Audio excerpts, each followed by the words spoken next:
First up, the White House ramped up its ongoing battle with the media today, first at CPAC, then again when several media organizations, CNN and the New York Times among them, were barred from attending a press gaggle with White House Press Secretary Sean Spicer. But this week, signs were in the air that the media is fighting back, no holds barred. It's fair to say the dukes are up at some of the most venerable media institutions in the country. ABC's Jonathan Karl got the week started with this commentary last Sunday. A free press isn't the enemy of America. It's a big part of what makes America great. And that's a message the New York Times plans to deliver to Oscar viewers this Sunday. The truth is our nation is more divided than ever. The 30-second The Truth Is ad is part of a much wider billboard and print campaign the Times is launching after Trump's repeated attacks on the media. That we are fighting the fake news. It's fake, phony, fake. Also this week, the Washington Post rolled out a new slogan on its homepage, "Democracy dies in darkness." It's a mantra often used by the Post's Bob Woodward of Watergate fame. Democracies die in darkness. While the Post says it's simply a good, concise values statement that conveys who we are, the timing would suggest there's more to it. The paper says the slogan may soon appear on other platforms, even though not everyone is a fan. One New York Post columnist likened it to a bad line from Star Wars. And Stephen Colbert offered some alternative slogans. No, you shut up. And we took down Nixon. Who wants next? Then again, the Post could always resurrect one of the most memorable taglines in infamy. And rather, courage. Something the press needs now more than ever. All right, and after being barred from that press gala this afternoon, CNN released a statement this afternoon saying this is an unacceptable development by the Trump White House. Apparently, this is how they retaliate when you report facts they don't like. We'll keep reporting regardless. So this is an interesting development all around, Kelly. They're going to, for the first time in decades, the New York Times is taking out an ad. They're going to run it during a very popular show this weekend, the Oscars. What did you think of the ad itself? I thought it was very interesting and to the point, and it helped people understand where they were coming from. I think it expressed the media's position that we are not the opposition party, that we have a mission and that we're trying to do it, and so that's a pushback. I also think it was good timing to be in the Oscars because there's a very receptive audience in that auditorium at the Oscars. In fact, some of those actors have spoken already about the need and the power and the importance of a free press in a democracy. So it'll be echoed, I bet, by those in that audience. And then don't forget that's a worldwide audience. So that tells the world where American media, journalism rather, is standing when it comes to pushing back against fake, quote-unquote, fake news and alternate facts. I mean, what does everybody make of this thing being barred from the press conference? There's 4 or 5 news outlets that were barred, and in protest, the AP and Time Magazine refused to go into the... And by the way, it wasn't in the normal White House press briefing room, which is why Sean Spicer could bar whoever he wanted.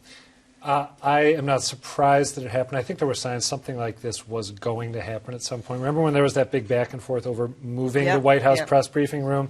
I seem to remember someone, it might have been Spicer, might have been someone else from the administration saying, well, at some point, you know, we've got a lot of interest and there's not going to be enough room for everyone who wants to be there. So they sort of presaged this a little bit.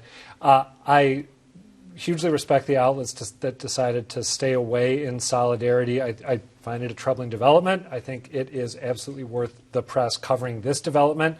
I would, however, like to see the press ease up a little bit on the Trump says objectionable comment X thing about the media, because we've seen iterations of this story, and we're getting it from CPAC today. We know the president hates the press. We know he thinks we're the opposition party. All that, you can start every day assuming that he's probably going to say something negative and damaging about the press. I would like to see us take, say, a week where we didn't report those comments at all. If something happens, if outlets are barred from a briefing, by all means, report that. If reporters are subpoenaed or threatened with other legal action, report that. But don't just report that he doesn't like us, because we know that already. I would have suspected that the Washington Post would have also stayed away in protest. As it turns out, they say they weren't there because this wasn't, as you say, this wasn't a regular press briefing. So it's not clear whether they would have refused to take part or not. You know, I mean, I think that what President Trump is doing is a part of his polarization tactic that seems to be working very well. Because, in fact, paid digital subscriptions to newspapers are way up. television ratings for news way up. So people who are concerned about what the president is doing are kind of flocking to the failing media to tell them what's going on.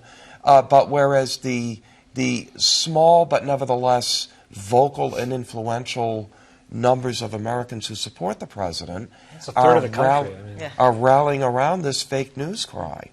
I think there's no doubt that today was an intentional provocation, and as one of a series of provocations. As Steve Bannon has said, they prefer a world where the opposition party is the media. That's the framing that they prefer. And I think we're getting to a point where the media will have to start to think about what kind of, not retaliatory, but like, do you start to boycott briefings where not everyone is, as ABC, as Time and the AP did today? Is there a point at which you're creating the image that Trump wants his voters to see, the elite media out of touch, walking out of a briefing room, that sort of thing? I do think, though, that in the context of the marketing effort, like the New York Times and their ad, newspaper marketing has been terrible for a long time, primarily because newspapers didn't have to market. They were usually the only game in town. The people who, if you wanted information, you subscribed to the newspaper. That world is changing, and we are increasingly seeing, as Dan said, this shift of people who do value accurate information going in this direction. As news organizations rely less on advertising and a mass audience and more on direct payments from subscribers, they're incentivized to make it clear that they stand for something. Yeah. And that is something that I think the Washington Post slogan points towards, the New York Times' ad is pointing towards, that this is a way of standing up for a certain kind of fact-based reality. You know, it also makes the Washington Post statement, democracies die in darkness, kind of prescient. I mean, because here some certain members of the news media are being shut out. They have no idea what went on in that Was thing. there any reason for them to play it so cute, by the way, with what they're talking about, as opposed to saying this is a response to this political... I don't know why. They're denying that it was in a response. We may hear more about it as we go on. I just want to point this out. I think if a lot of the quote-unquote mainstream news people all walked out and left whoever is left there, then you would see the impact of the removing of the echo chamber. Because we have turned into a bit of an echo chamber about reporting this. Media, he doesn't like us, here's what he said, oh, this is horrible, blah, blah, blah.